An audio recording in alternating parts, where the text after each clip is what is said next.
Good afternoon, FBI Nation. Thank you for joining us today.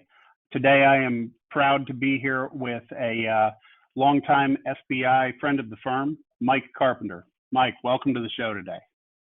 Thanks for having me. Absolutely. We appreciate you being here and taking some time with us while we're remotely dialed into this session today. So Mike is the president of Crowdstrike. Crowdstrike is the leader in cloud-delivered next-generation endpoint protection. So we have Mike on the show today, and we're going to talk a little bit about some of the challenges that his company has been facing as he's led the global field sales organization through the recent crisis and how they have outpaced and accelerated their competition during the pandemic. So as we go through this, we're going to go through a handful of questions and, tied to some of SBI's recent research. So SBI recently released our annual report, identifying accelerators in the current market conditions from the last few months of activity. Crowdstrike has absolutely fallen into the accelerator camp. So what we'd like to do, Mike, is tell the audience a little bit about how you guys embraced dynamic planning, were able to quickly pivot, and how you as a member of the ELT were able to be agile and repurpose and reallocate your team to go where the opportunity was going in the marketplace. Absolutely. I mean, I think one of the things with all levels of success, right, there's an area of luck that comes along with it, right? So, kind of pre-COVID, just as we started to see it, spread around the world, it was very quickly after RSA and that type of time frame, I came back and started to think, what happens if we move into this situation? We have to take 300 inside salespeople and move them back to their homes, right? And one of the concerns I had was, are our tools going to work? The way we measure, the way we benchmark our inside sales organization, is that going to work now with 100% of them working from home? So I ended up contacting our top vendors. We have about 12 tools that we rely on, and went through with their CEOs. I wanted to make sure that tech would work in a remote situation, especially if all of their customers were put into a remote situation. How much is it going to flex their cloud delivered offering?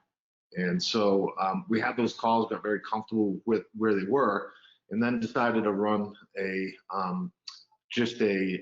more of kind of an experience day where we talked to our global inside sales org and said, hey, we're going to have everybody work from home.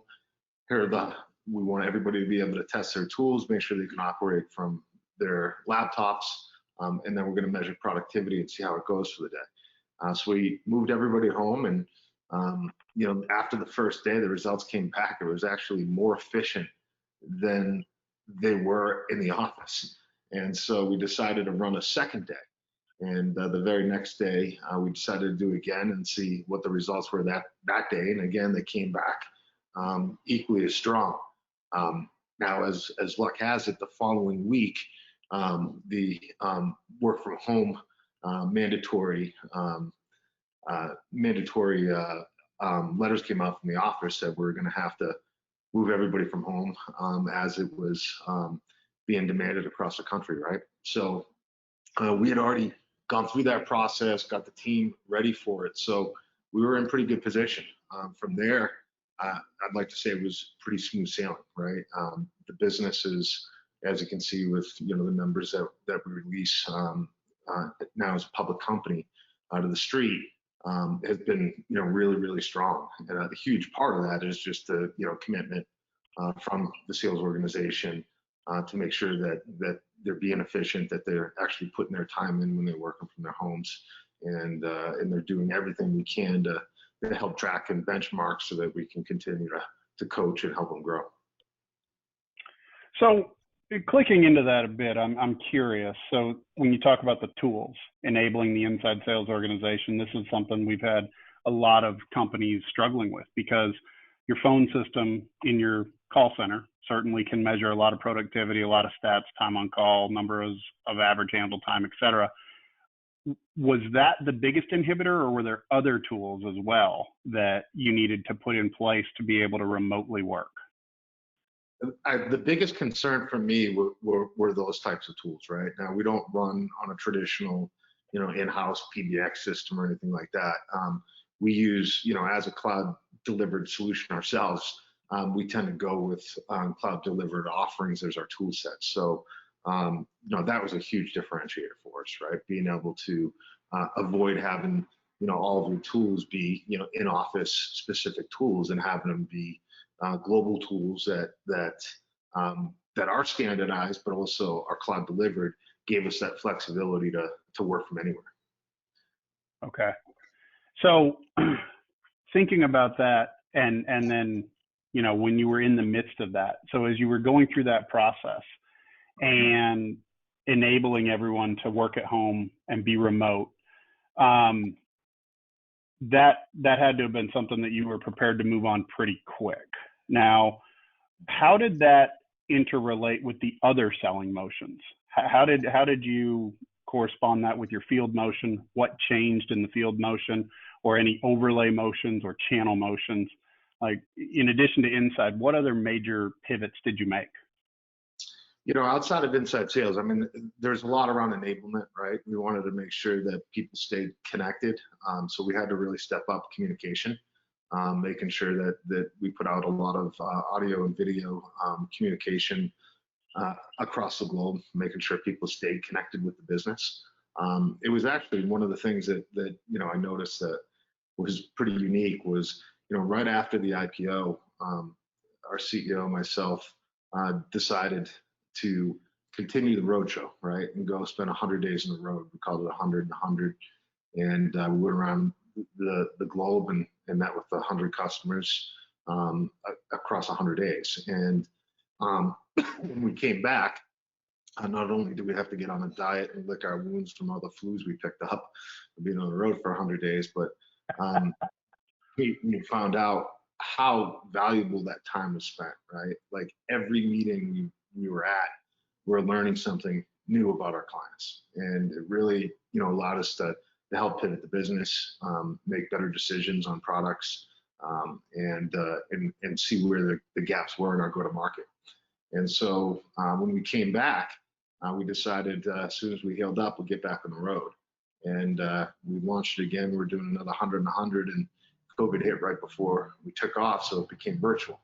And over those next 100 days, we did about 500 meetings because of the efficiencies that you pick up with not getting in planes, trains, and automobiles and hotels and the whole 9 yards. So we had to, we adjusted it to the virtual piece. But what I realized is after those 100 days, I was just as exhausted. I mean, we were doing, instead of doing 4 or 5 meetings a day and jumping on a plane and having some downtime, you're doing 10 meetings a day. And just ripping back to back Zooms. So that was a big adjustment for us, right? I just couldn't believe how exhausting it was to sit in the desk and go back to back on calls. I was going to say, I think that has been the biggest challenge, because you take for granted airport time and just sitting there waiting on a plane to board, or sitting there waiting on a plane to take off, or taxi time, takeoff time, and just time to decompress. And, here in 7 minutes, this call will conclude, and we'll turn on our video and go to whatever the next platform is that we're going to be talking to whoever we're talking to next. And it's nonstop. And the best analogy I think I heard was the world has shifted from work at home to live in office. And we're always on now. And we're just constantly working because we're now so connected. And the same technology that allows us to be productive is the same technology that allows it to never actually take a break. So that's amazing, though. 500 customer meetings in 100 days. That is a pretty awesome statistic. Yeah, it was. It was certainly efficient for the business, and really productive for the company. But it is a big shift, right? And what you also realize is that your customers are going through that as well, right? And the accessibility of our customers has been amazing. We have a lot of CEOs on those calls, and a lot more CIOs than would typically be available. And so, but you're right. There's so much more time that you're available, and live in office is exactly what it feels like, right? There's a lot less separation from having downtime and being able to be home, because when you're home now, you're available, right? Yeah. On the flip side, we're a little bit more casual than we used to be. Right, absolutely. So hey, that kind of brings me to another question, thinking about what CrowdStrike did to accelerate during this time. So was it just within the peer group that you saw this momentum, or did it take you guys into new markets that you hadn't been? Did your ideal customer profile change either as a result of the access that you now had, or was your solution filling a niche that suddenly became a necessity more so than prior to the pandemic hitting? Yeah, I mean, it's a good question. I think we've certainly been a beneficiary on one end, and like everybody, you have clients that are having budget issues, and there's a lot more financial pressure on them than they've had in the past. So there's downside on one side, but the upside is that clients that had a plan to move to cloud in the next 3 years through their digital transformation plan had to operate their digital transformation plan 24 hours, right? Their VPNs were getting clouded, and their typical tools that they're relying on, whether they be operations tools or security tools or financial tools, if they weren't cloud centric, they were potentially going to have issues. So we certainly picked up a lot of momentum from companies that ran into those issues where all of a sudden 95% of their workforce is no longer connected, and they're coming in through their VPN, right? And now you're trying to go do security scans through a VPN, where before you're running it off the LAN, right? And it's a very different experience. So we certainly picked up a lot of activity through that level of change that's happened across the globe very quickly. So what was your biggest surprise looking back on it? What was the thing that, say, 12 months ago, you would have said there was no way we could ever execute in that mode, and now it's not only become commonplace, but it's probably going to be your future mode of operations? I'd say, there's probably two different angles to tackle that. One is I was really surprised that the inside sales org could operate remotely. I did, these are typically, youngest part of your workforce, right? They typically don't have all the experience that your field organization is going to have. So having that discipline to put that time in, and then having the tools operate seamlessly was a shocker for me. That went off so well. The second piece is the customer side. I mean, if you'd asked me, back in January, if the whole world, was in this position still in September, what would it look like? And I just would assume that companies would just be completely handicapped. And what I've seen is companies just rise above and adjust. And from across a client base, a lot harder, I'm sure, for locally owned SMB businesses. But if you're not an airline or a hotel chain, that obviously they're getting hit the hardest, right? But if you're not in those high impact areas of business, there's these companies have really stepped up and rise above and adjusted.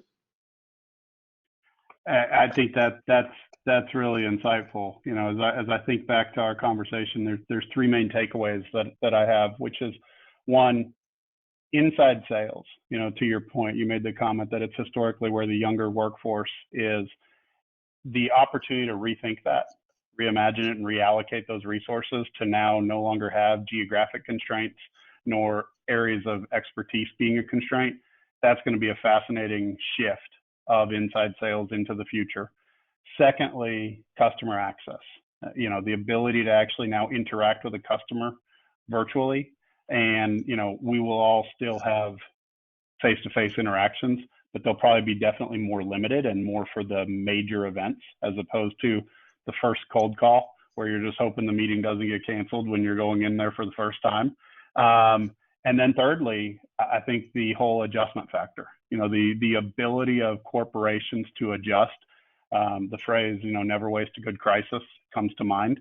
And just the level of adjustment that companies, large and small, have been able to put into their work model now is going to be a game changer for, generations to come, and how we work, how we interact, how we consume.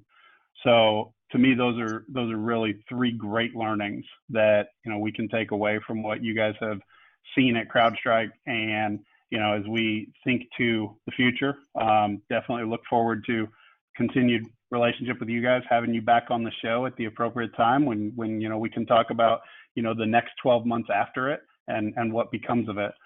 So to all of our audience, I definitely want to thank Mike for his time today. Congratulate him on the success that he and CrowdStrike have seen during the recent events.